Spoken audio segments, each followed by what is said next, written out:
For the next few weeks, we're going to talk about some of the things that make each of us distinct.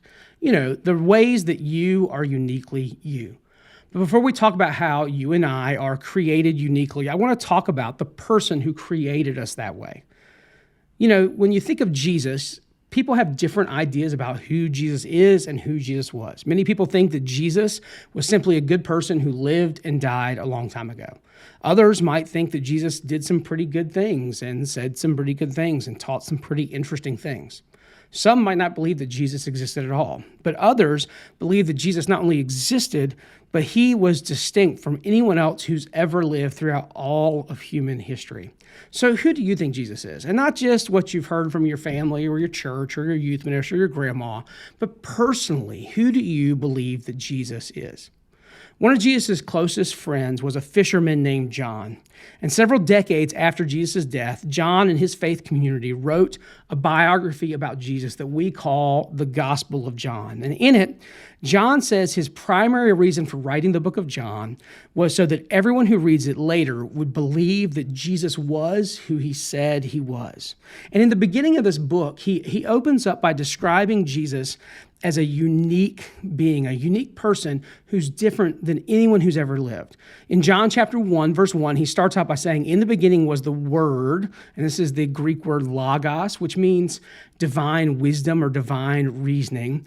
In the beginning was the Word, and the Word was with God, and the Word was God. And he's describing Jesus as this divine being, divine reasoning, divine wisdom, the Logos. And he's really saying there that Jesus has the mind of God, the reasoning ability of God, the ability to think and make decisions in a divine way. So it's pretty clear that John had a very high view of who Jesus was.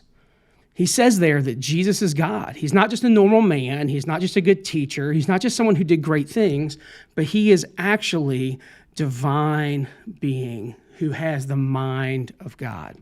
He goes on in verse 3 of the same chapter to say that all things were created through him, talking about Jesus, and without him, not anything was made that was made. So he says here that Jesus was the creator of the universe. Imagine having a phone in your hands and it's running low on battery. Think about that feeling that you get when your phone is running low on battery. You want to plug it in immediately because you know that if it's going to have power to be able to do any of the things that you trust your phone to do, it's going to have to be plugged into a power source.